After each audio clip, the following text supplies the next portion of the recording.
This is Strasbourg. A French and German influence on the city can be seen through its architecture. I mean, just look at that.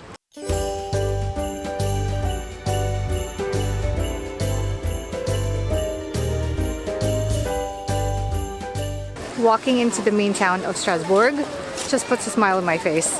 I mean, it's so festive and decorative that it can't help but lift up your spirits.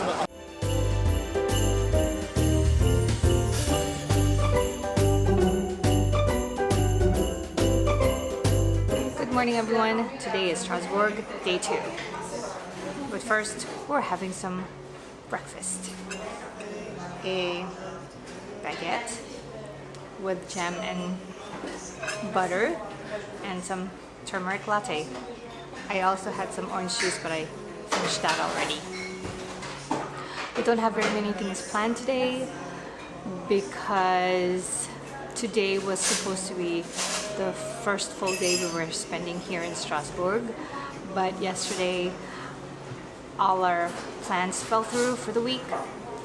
Yesterday we were supposed to be at Colmar spending the day, but because of all the job strikes, all the comings and goings for train and transportation are not reliable, or they were cancelled, or it was going to be a challenge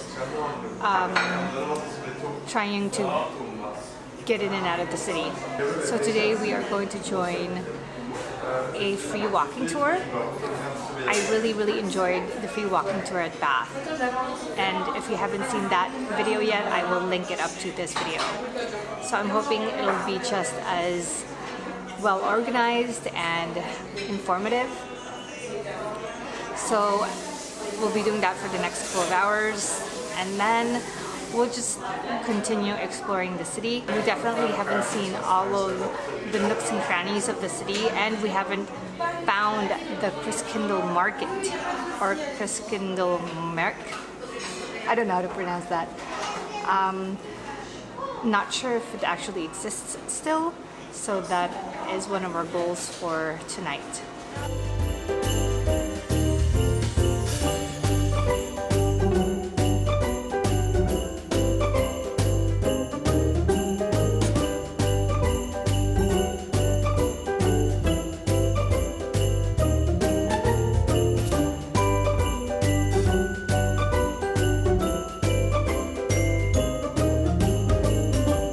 Alright, we kind of ran into the walking tour. From what I researched, it was supposed to start at 11:15, and the meeting place was supposed to be in front of Galeries Lafayette. We were there pretty early, before 11, but we didn't find a tour group, so we thought, fine, we'll just start to explore on our own.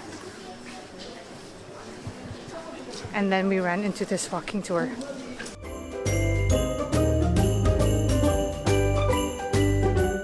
Most of the houses in the Petite France, which are surrounded by 4 canals, date back to the 16th and 17th centuries. The name of the area derives from its history as a hospice during the 16th century for soldiers who contracted syphilis. So we are now at the end of the boundaries of the old Strasbourg. So this bridge behind me marks the end of the town. And those towers behind me, those are the oldest structures in Strasbourg. 1200s, I believe. So it turns out that our original free walking tour was just delayed. It started a bit late today because the guide was running into transportation issues because of the job strikes on buses and train drivers shortage.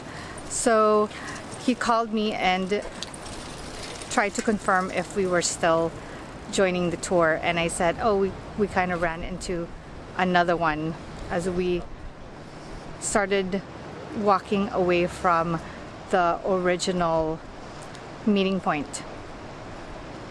And so that free walking tour that we ran into, we actually had joined that at the tail end already, and it ended here at the bridge at one of the most picturesque spots of Strasbourg.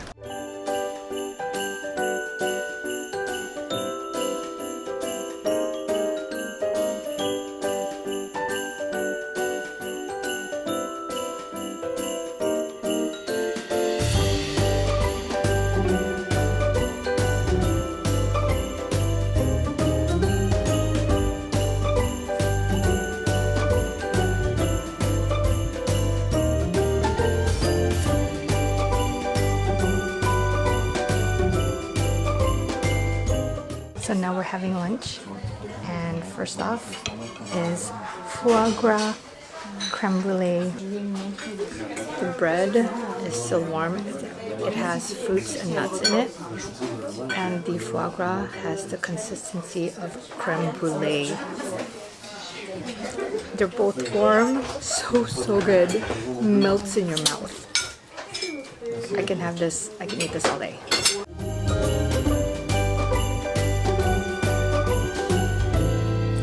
Another traditional Alsatian food, sausage and sauerkraut.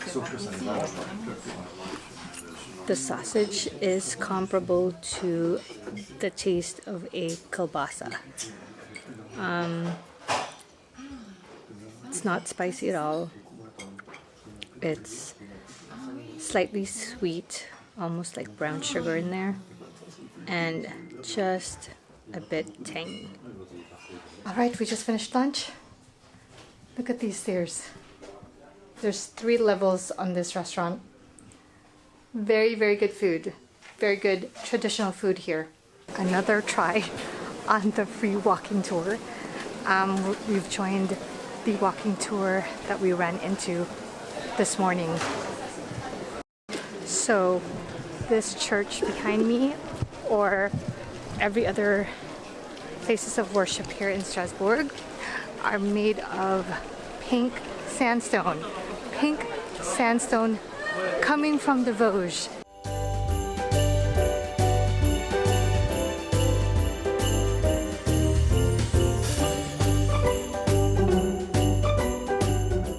And we had just crossed the River Rhine, where it was used as the gateway to Strasbourg by the Romans.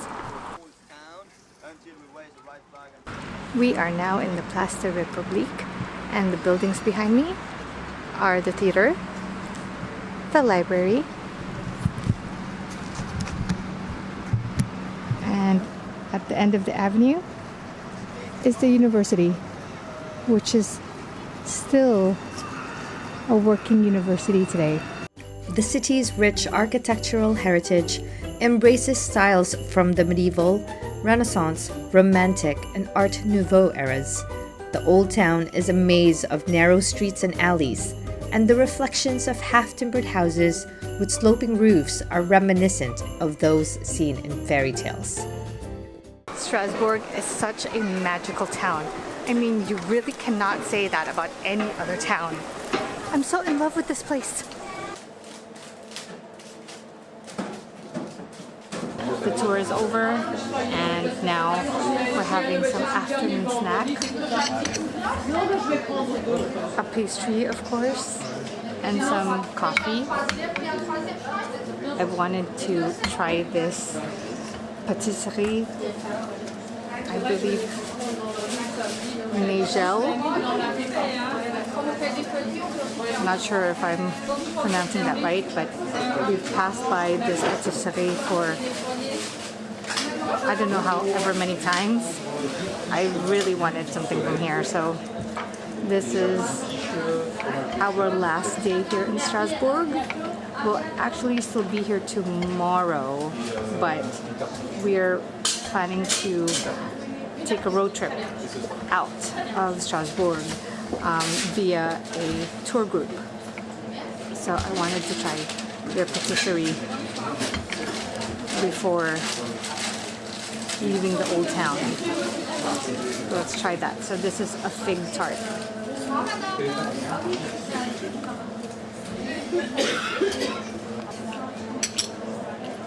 What can I say?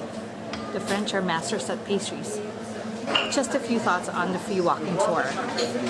The tour from this morning focused on Petite France, and for this afternoon's tour, it was supposed to be a continuation and focused on the new part of the town. So I was a little bummed that we didn't get to see or learn about the romantic side of the old town. So the tour from this morning and the tour from this afternoon was guided by Matthias from Happy Walking Tour. The tour is pretty relaxed. I mean, our guide is pretty young, so that was the pace. It was